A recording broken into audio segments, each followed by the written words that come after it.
Hello and welcome to this taste challenge. I have two Canadian blended whiskeys, and this is the last of the Canadian whiskeys for the time being. We'll get back to them another time, but we have Gibson's Finest Rare. There's also there's other Gibsons, but this is the rare. Aged 12 years, and there's a shield with a maple leaf, mountains in the background, a beaver held up by two types of deer.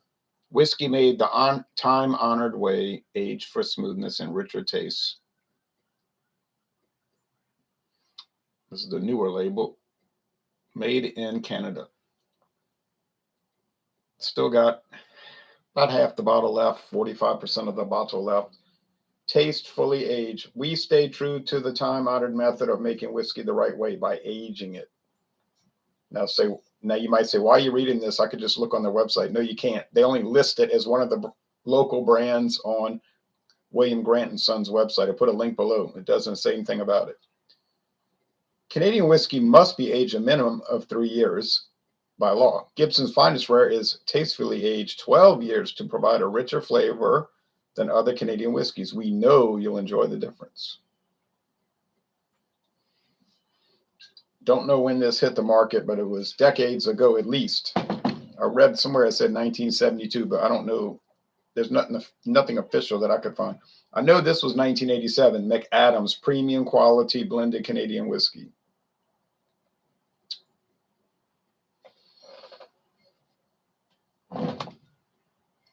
It's got the crown for the Dominion of Canada, a maple leaf, 2 lions instead of 2 deer. But anyway, you would think this would be a mismatch, okay? 12-year age versus 3-year age. But we're going to do it blind. Now, price. Okay, McAdams, $7.99 for the liter. Total Wine and More. Gibson's Finest. Well, if you look on LCBO website, it's about $65, $65 for this glass handle bottle. It's a big, beautiful glass bottle. In the United States, you might find it for $52. I got it for $9.99. True story. $9.99 at Savannah Discount. They had a pallet of it. I said $9.99. Not passing that up. So here we go. It's a real cork. It's not particle board. It's a real hunk of cork. Wooden cap. Was this the best deal on liquor I've ever gotten? It's clearly the best deal on liquor I've ever gotten. Because it's 12-year aged. It's in a huge bottle. And I got it for $9.99, which is like 20% of the price.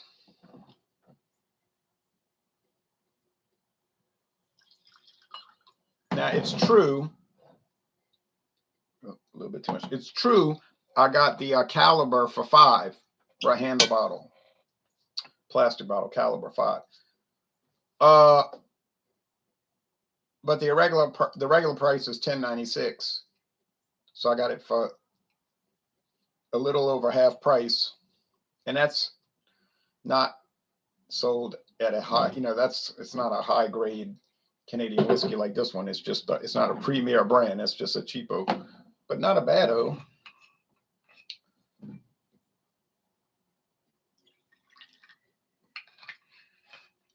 And I think I prefer caliber. I'm not a big Gibson's fan, but I'm gonna be fair.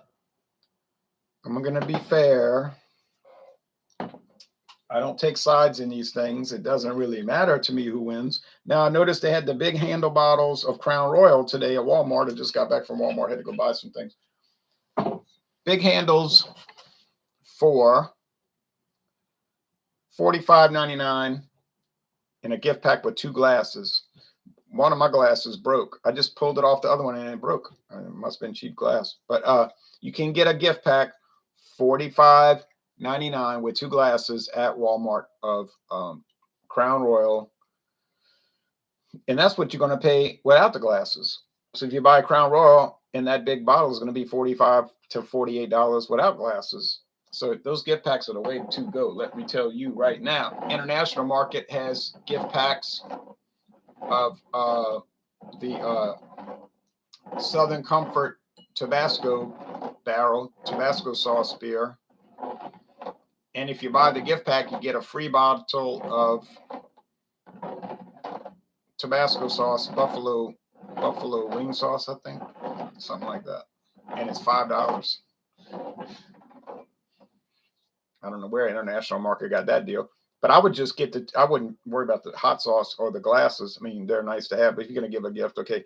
But I would just go to International Market, get the 2 bottles of Southern Comfort for $2.99. You say, what do you mean $2.99?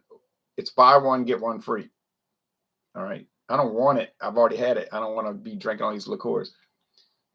But you buy 1 bottle of Southern Comfort Tabasco sauce collaboration for $2.99. You get a second bottle free. They had the LaRue blackberry brandy and the spiced blackberry brandy. They were liter bottles, and they were the same thing. 1 buy one, get one free. So I bought 1 of each, and the lady said, yeah, you can mix match them. And I gave them to my daughter, and she liked them. I was going to drink them, but I was feeling bad from this Four Loko experience when I had bought those. And I was like, I'll just give them to my daughter. I now regret it in a way, but I just can't address everything. If that's Gibson's finest, I'd hate to see their worst. Yeah, that's my statement. Yeah, I said that.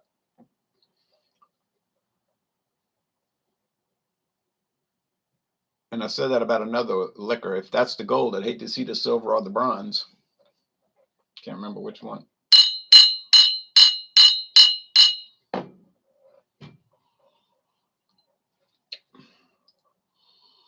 But Gibson's Finest is pretty popular. It gets good scores. In my past experience, I didn't like it. It's something about it I didn't like. It tastes like toothpick wood. Louisiana hot sauce is great. Yeah, that's a good brand. And that was the story of that one. It was a man that defected or maybe was fired by McElhenney. I'm talking about in the 1800s. But he had the recipe in his mind, see? And so he went and started his own company. And people were like, wow, this is just as good as Tabasco at half the price. It's eerily similar to Tabasco. They've updated the recipe, though, for Louisiana brand hot sauce now, though. If you buy it, you'll notice that's different than McElhenney's Tabasco. A little richer, nicer, too, to me. But I love Tabasco. Some people don't. Blue Ice guy does beer reviews, said, oh, it's a terrible hot sauce, but I don't agree with him. Same thing with Abbott 12. Those people lost their contract with West Lateran 12. But they knew how to make the recipe because they've been making it for decades. So they just had the knowledge in their head, and they mimicked it with Abbott 12. These are both like, all right, the same aroma, like candy corn. I said this morning, so I'm going to repeat myself. Candy corn. You start off with sweet corn, candy corn like. Then you notice rye spice, and then it's bread dough. So that's you're thinking corn, rye, and single malt barley. Single barley, you know what I'm saying? Single malt barley whiskey. And so that's what we're dealing with. All right. I know who's texting me. I'm going to text him back. I'm not going to stop for all of that texting traffic. Good morning, Ronald. Good morning to you, Daryl. You ever try Poirier's hot sauce? It's really good. I haven't tried it. I've never heard of it. Do you get more for taste or heat in a hot sauce? The highest I go up is the ghost peppers. The heat, the extreme heat doesn't really bother me, but I'm not into it. You know, I'm not into all that extreme, like, oh, my forehead was sweating. I couldn't take it. I did the 1 chip challenge. It was awesome. You know, I'm not into all that thrill eating, you know. So I'm more for the flavors. It's like the alcohol, the drinking, the whiskey and beer and wine tasting. And I'm not into all that party drinking. I mean, a lot of other people I do tastings with, they're into that. And they'll be up all night and saying all kind of crazy things back and forth on the internet. And it's like an endless party. I mean, I don't care what they do. It doesn't make any difference to me. I don't think it's a good idea to do all that. But I'm not sitting there saying, oh, these people, they're just so terrible. I'm just saying I don't like to do it, okay? I'm more of a taster, like the whiskey, you know, I just taste it. Do I like the 12, 13, 15% imperial stouts? Yeah, but it's not because, oh, I'm getting loaded. It just, they get a lot richer flavors a lot of times. But then sometimes it just tastes overly boozy and it's like, well, I could just drink hard liquor. It's sort of like a back and forth thing. You got to look at each one individually and make your assessment. So the aroma here for these two, honestly, is not that different. I got to remix them because I know that's the Gibson's because it's darker. I know the Gibson's is darker. Well, I think it is from glancing early. It's 12-year age. The other one's 3. You figure it's going to be lighter after only 3 years in a barrel. The other one 12 years. So I want to be careful. I don't want to be cheating and messing up the challenge, especially when I don't have a favorite. But then, of course, I never have a favorite when I do these.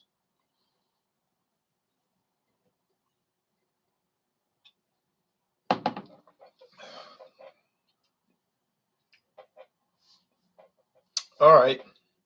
Now, you see, this is strange. It's really strange. I'm getting some nut oil, and that's mostly like a Sazerac thing.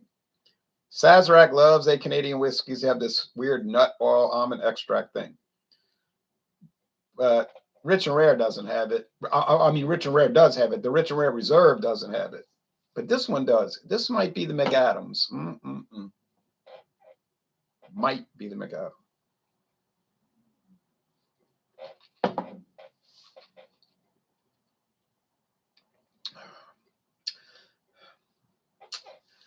Oh, yeah. Okay. It's like they say on the bottle, spicy. Isn't that what it says on the bottle? Something about spice. I'm trying to make sure I don't see.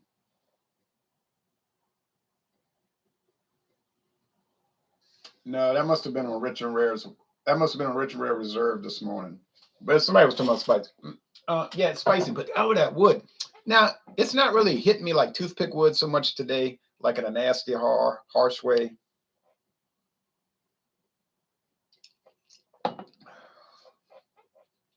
So let's go with price point on what you actually have to pay, not these weird Louisiana prices that are not realistic to the rest of the United States or Canada. So McAdams is $7.99 a liter. That's the normal price. Gibson's, let's say $50. Let's call it $50 because it could be some liquor store somewhere got it for 48, but let's say 50. So is a $7.99 bottle of whiskey going to be able to compete with a $50 bottle? Of course, now we're looking at different sizes. So let's say a $15.99 for the handle. Would a $15.99 be able to compete with a $50? 16 versus 50. Can a $16 handle really battle a $50 handle? Well, I think it is happening right now.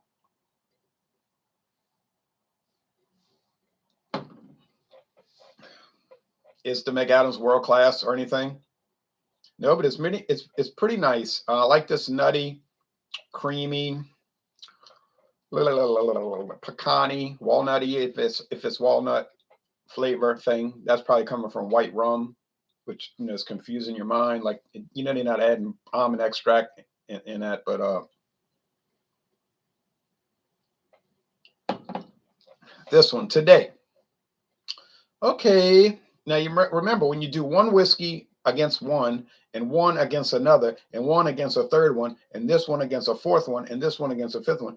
That main whiskey that you're challenging, it might taste different every time. Every time. But overall, I don't think the Gibson's is really tasting any different, to tell you the truth. It's still got that wood smack attack. 12 years in the wood, but it's really coming across woody. Just such a strong wood note. And it's not charred oak, it's just, uncharred wood. I don't know, it's just kind of too strong on the wood.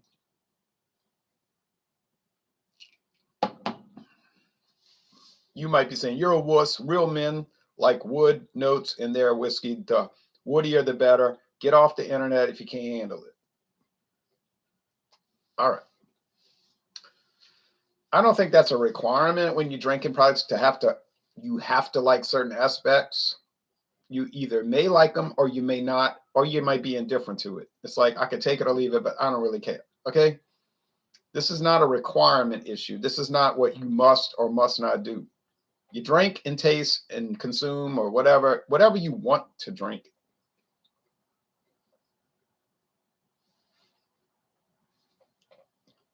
So I'm going to say this is the McAdams. It is a little smoother. Say Madness, $8. Let me go with the handle price, $16, and it's smoother than a $50. You're crazy. You're mad. You're out of your mind. I'm not crazy or mad or out of my mind right now. It's a blind taste test. I'm assuming that is McAdams. I might be wrong.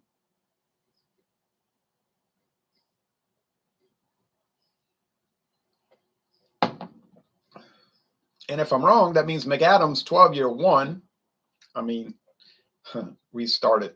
If I'm wrong, that means the Gibson's 12-year won and I lost.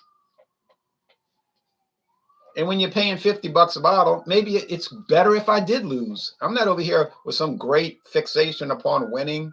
It's nice to win. I wish I was right every time. I don't think it's possible.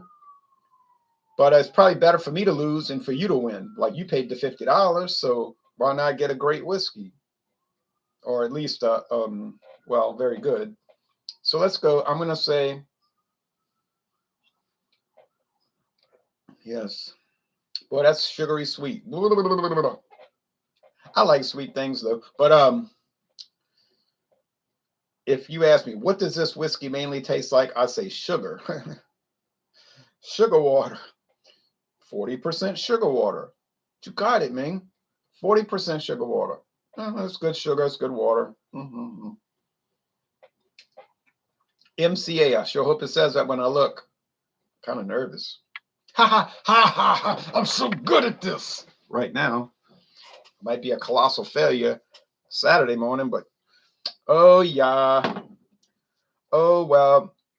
I've been preaching that sermon and I got it right again. Gibson's Finest Rare, which is rare for Louisiana. I've only seen it once or twice. If this is their finest, like I said, I'd hate to see their worst. It's not that good. It's all right. I mean, if I was looking to buy Canadian whiskey and that's all they had was Gibson's, okay, I'd buy Scotch instead. All right, I just wouldn't buy it. Now it's time for the comments.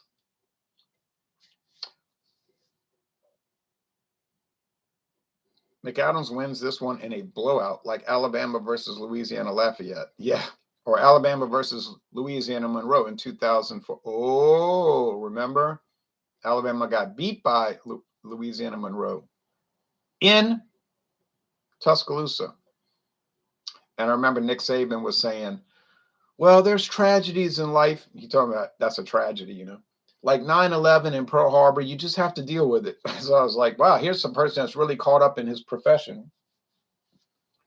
He compared Alabama football losing to Louisiana Monroe on the same level as the Pearl Harbor attack and the 9/11 attacks. I said, well, that's what happens when you get caught up in that.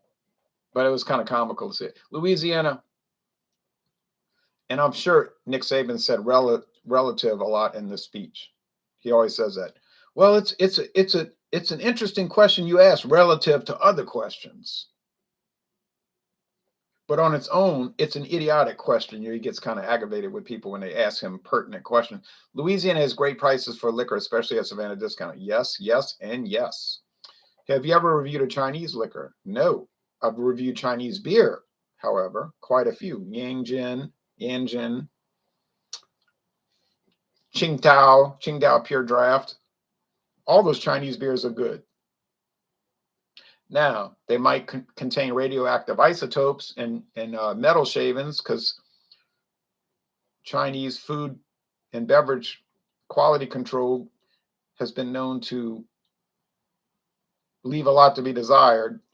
But like when I see sardines and it says product of China, I'll put it right back on the shelf. Have you ever? Okay, so oh well, sorry, Gibson's. You gave it your best shot, but your best just wasn't good enough.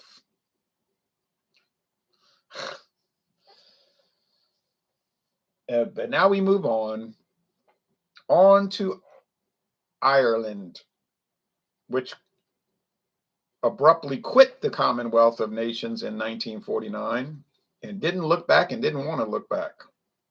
They were like Boston, don't look back.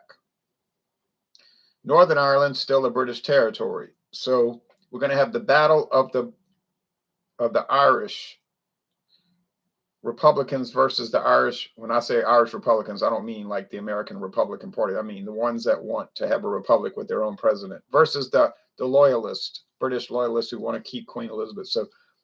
So it's going to be a showdown. Tealings, patties, who else? Doohans, all from the Irish Republic, versus a Catholic priest told me this. I said, what about Bushmills? He said, that's Protestant whiskey. I said, okay. He wouldn't dare drink it. But anyway, he was always like very wound up and fiery about Ireland.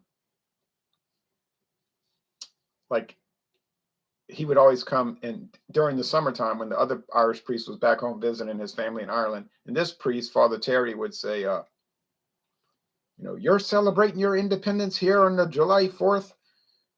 You got rid of the British. You told them, get out of my country. He says, you tell the British. Now people in the audience, the congregation was like, it was like going over their head, like, what's this man talking about? What's this priest talking about? He says, I want the British to get out of my country. He says, tell them it's time to leave my country. Get out. You left America, but you made them get out. Let them get out of our country. And I would bet that 99% of the people there have absolutely no interest in whether Ireland was British or not British, including myself. You say some Americans care. They have Irish heritage. And that's about the only Americans who care. Okay, believe me, if there was ever an issue that the American people were grossly indifferent about, it would be the Irish situation. How many Americans they got? 325 million, most of whom are here legally. And I would venture to say 99.99% have no interest whatsoever in Ireland. And I'm not even talking about the struggle in Ireland. I'm talking about Ireland in general. Aside from going on a vacation there, maybe they would like to go on a vacation there and buy souvenirs and kiss the Blarney Stone. That would be their interest. But otherwise, there would not be any, not in any political sense. No. I had some Scottish people telling me, don't you think it's terrible what's going on in Scotland? And I was like, I don't even care what's going on in Scotland. Neither does any other American on earth. They said, look how bad it is. I said, okay, but no one cares. Okay, y'all worry about America. I know people in Scotland and Ireland worry about America. America needs to do this, America needs to do that, and America needs to do a whole lot of other things. They'll sit there and tell me all the things America does wrong. I said, well, no one cares about Scotland and Ireland. I can assure you that. They literally don't care. Okay. What about the world's most popular beer show? Oh, well, you see now, Snow, that's a scam article. I think the Chinese government probably planted that article. They said Snow was the world's #1 beer. But you see what they did? There's like 20 varieties of Snow. There's like their flagship, and then there's Snow this degrees, because everything in Europe, and especially Asia, is always on degrees Plato. They don't really do their beers on ABV or bitterness units. They do it on degrees Plato. So they, because all the beer in China is all about by 4.8 to down to 4.0%. I don't think they really allow high alcohol beer. So they, there's like 20 different varieties of Snow. But what they did was they took every variety and counted it as one brand and said, look, it's passed up Budweiser. It's past Budweiser. It's the world's #1 beer. But wait a minute. They compared it only to Budweiser around the world, and it barely passed it. I said, well, wait a minute. Hold on. You compared Snow Light, Snow Ultra Light, and all this. But you didn't go up against Budweiser, Bud Light, Bud Ice, Budweiser, Northern Harvest, which is sold out there in Iowa, Nebraska, and all these other variants. So if they did a fair taste challenge, sales challenge, well, guess what? Yeah, you got it. Budweiser's still number one. But you say, but the Chinese communists, they wouldn't twist the story, would they? Oh, no, not them. Anyway, so do you think it's more Chinese propaganda? Yeah, of course. They make good beer, you know, and if I give it a lower than average score, fine. I'd probably, but knowing me, y'all know me, I'll probably give it a higher than average score. But just because I don't bow down and love every Chinese product and brag on it doesn't mean I'm a jar of trader, a running dog lackey, a puppet of American imperialism. It's just that I look at what is really going on. Anyway, I like to try some more Republic of China beers from Taiwan Island, Matsu, Kinmen, and the Pescador Islands. Yeah, hey, if I'm going to try Chinese beer, let me try the beer from the free enterprise part of China, not the socialism part of China, right? That makes sense. Yeah, boy. All right, well, be back Saturday morning with some Ireland beers from Ireland. Thanks for watching this video production.